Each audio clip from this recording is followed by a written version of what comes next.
Hello दोस्तों, उम्मीद करती हूँ आप लोग अच्छे होंगे। दोस्तों, अगर आपने हमारे चैनल को सब्सक्राइब नहीं किया है तो प्लीज़ सब्सक्राइब कर लें। प्यारी बिटिया सलमा की शादी हो गई। शादी के बाद रुखसती का वक्त भी आ गया था। सलमा अपनी माँ से मिलने के बाद अपने बाबा से लिपट कर रो रही थी और वहाँ मौजूद सभी लोगों की भी आंखें भीगे हुए थे। और अब सलमा के रुखसत होकर ससुराल जाने का वक्त आ गया था। सलमा रोती हुई कार में बैठने ही वाली थी कि तभी उसकी बहन रोती हुई उससे दोबारा लिपट कर रोने लगी। गाड़ी के पास खड़े सलमा के शौहर का दोस्त सलमा के शौहर से कहता है, अरे यार, यहाँ से घर पहुँचते ही सबसे पहले होटल पहुँचकर बढ़िया सा खाना खाएंगे, क्योंकि यहाँ तेरे ससुराल में तो एकदम बदमज़ा खाना था। ऐसा खाना तो हमारे यहाँ कुत्तों को भी नहीं खिलाते हैं। साथ ही खड़े सलमा के देवर ने भी कहा, हाँ यार, यहाँ का खाना तो एकदम बकवास था और रसमलाई में तो रस ही नहीं था।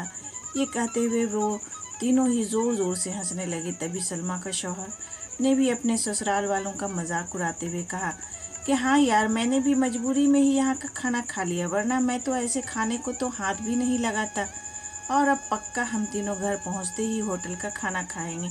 अपने शौहर के मुंह से ऐसी बातें सुनकर सलमा कार में बैठते बैठते रुक गई और उसने गुस्से में सबके सामने अपना घूंघट हटाते हुए कार के दरवाजे को जोर से बंद किया और आंखों में आंसू लिए सलमा अपने बाबा के पास चली जाती है और उनका हाथ पकड़कर कहने लगी, बाबा, मैं ससुराल नहीं जाऊंगी, मुझे ये रिश्ता बिल्कुल मंजूर नहीं है। सलमा ने दर्द भरी आवाज़ में इतनी ज़ोर से कहा कि सब लोग उसकी बात सुनकर हैरान रह गए। सब लोग सलमा के नज़दीक आ गए और सलमा के ससुराल वालों पर तो जैसे पहाड़ ही टूट पड़ा हो। वजह क्या थी ये किसी को भी समझ में नहीं आ रहा था। तभी सलमा के ससुर ने आगे बढ़कर सलमा से पूछा, सलमा बेटी, क्या बात है?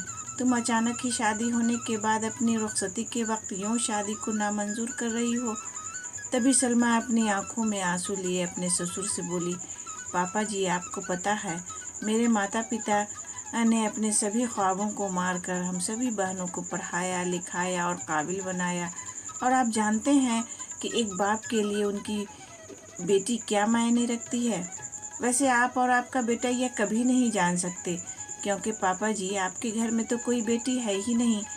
और आप जानते हैं, मेरी शादी में आने वाले बारातियों के लिए खाने पीने की एक भी कमी न रह जाए, इसलिए मेरे बाबा पिछले 3 महीने से रात रात भर जागकर मेरी माँ के साथ मशवरा करते थे कि बावर्ची कौन होगा और खाने में बारातियों के लिए कौन कौन आइटम बनवाना है और बारातियों को कहाँ ठहराना है, ताकि कहीं किसी को बुरा न लग जाए।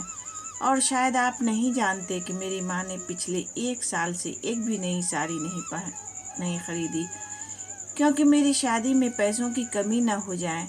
और आज मेरी शादी में भी मेरी माँ मेरी बड़ी बहन की साड़ी पहनकर खड़ी हैं। और ये तो कुछ भी नहीं, मेरे बाबा भी 200 रुपये की इस शर्ट के नीचे कई छेद वाली बनियान पहनकर खड़े हैं। और ये सब सिर्फ इसलिए ताकि मेरी शादी में कोई कमी न रह जाए। लेकिन इतनी मेहनत करने के बावजूद भी आज इस शादी में आपके बेटे को रोटियां ठंडी लगी, उसके दोस्त को पनीर बकवास लगा और मेरे देवर जी को रसमलाई में तो रस ही नहीं मिला। और मेरे शौहर और उनके दोस्त तो कह रहे थे कि वो तो ऐसे खाने को हाथ भी नहीं लगाते, उन्होंने तो मजबूरी में ही ये खाना खा लिया। अगर सब कुछ इन्होंने मजबूरी में ही खाया है तो इसकी क्या गारंटी है कि मुझसे शादी भी ये अपनी खुशी से ही कर रहे हैं। कल को मेरे शौहर ये भी कह सकते हैं कि मुझे से भी इन्होंने मजबूरी में ही शादी की है। और सलमा रोते हुए अपने ससुर से ये भी कह रही थी कि जिस माता पिता ने मेरी शादी में दिन देखा न रात, बस शादी की तैयारियों में लगे रहे, उन माता पिता पर आज आपके बेटे और उनके दोस्त यूं जोर जोर से हंस रहे हैं और उनकी इतनी बेइज्जती कर रहे हैं। क्या आपके घर में माता पिता की ऐसे ही इज्जत की जाती है? ये सब सुनकर सलमा के ससुर ने कहा, बेटी, इतनी छोटी सी बात पर तुम इतना नाराज़ हो गई? तो सलमा ने अपने ससुर की बात काटते हुए कहा, पापा जी, ये छोटी सी बात नहीं है। अगर शादी के बाद मैं भी आपकी इज्जत ना करूं तो आपको कैसा लगेगा? ये सुनते ही सलमा के ससुर ने शर्म के मारे अपनी आंखें नीची कर ली। तभी सलमा ने कहा, लेकिन पापा जी, आप फिक्र न करें, हमारे अंदर हमारे माता पिता के संस्कार हैं। किसी की बेइज्जती करना, ये सब हमारे माता पिता ने हमें कभी सिखाया ही नहीं है। ये सुनते ही सलमा के बाबा ने आंखों में आंसू लिए अपनी बेटी को गले से लगा लिया और उससे कहा, बेटी मुझे फ़ख्र है कि तू मेरी बेटी है और अब तू शांत हो जा बेटी, तुझे मेरी कसम, तू उन्हें माफ़ कर दे और खुशी खुशी अपने ससुराल चली जा। तभी सलमा का शौहर सलमा के बाबा और सलमा से हाथ जोड़कर माफ़ी मांगता है और ये कहता है, बाबा मुझे माफ़ कर दीजिए, सारी गलती मेरी ही है, लेकिन आज आपकी बेटी ने मेरी आंखें खोल दी, मुझे एक पिता की इज़्ज़त करना सिखा दिया और आज के बाद मैं हर किसी के माता पिता की हमेशा इज़्ज़त करूँगा। उसी वक्त सलमा के ससुर जी भी आगे आकर अपनी बहू सलमा के सर पर हाथ रखकर कहते हैं, मैं तो बहू लेने आया था, लेकिन खुदा के करम से उसने मुझे बहू के रूप में एक बेटी दे दी और वो भी इतनी अच्छी। और अब बेटी मेरे कहने से इन नालायकों को भी माफ़ कर दो, मैं हाथ जोड़ता हूँ तुम्हारे सामने। तभी सलमा अपने ससुर जी के दोनों हाथों को पकड़ लेती है और कहती है, नहीं पापा जी, आप मेरे पिता की तरह हैं, मेहरबानी करके आप मेरे सामने हाथ मत जोड़िए। तभी सलमा के बाबा भी कहते हैं कि समधी जी, आप मेरी बेटी के सामने हाथ जोड़कर हमें शर्मिंदा मत कीजिए, मेरी तो आपसे बस इतनी सी गुजारिश है कि आप हमेशा मेरी बेटी को अपनी ही बेटी समझें और इससे कभी भी कोई गलती हो जाए तो इसे माफ़ कर दें। तो सलमा के ससुर ने अपने समधी का हौसला बढ़ाते हुए कहा, आप बिल्कुल फिक्र मत कीजिए, बल्कि अब तो सलमा बेटी ही हमारे पूरे घर को संभालेगी और अब ये ही हमारे घर की बेटी है।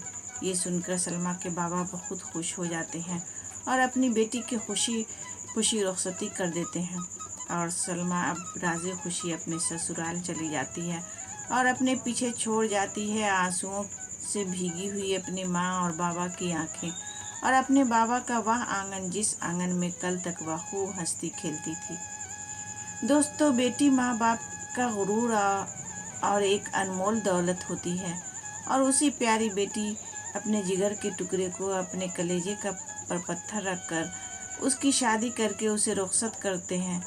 इसलिए दोस्तों, एक बाप अपनी बेटी की शादी करके वैसे ही उससे दूर हो जाता है, इसलिए हमें उसका अपमान करके उन्हें और दुखी कभी भी नहीं करना चाहिए। तो दोस्तों, उम्मीद करती हूँ ये कहानी आपको पसंद आई होगी। इस कहानी पर आपकी क्या राय है हमें कमेंट करके ज़रूर बताएं।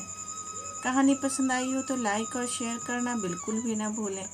चैनल पर नए हो तो चैनल को सब्सक्राइब ज़रूर करें। कहानी पूरा सुनने के लिए आपका बहुत बहुत शुक्रिया दोस्तों।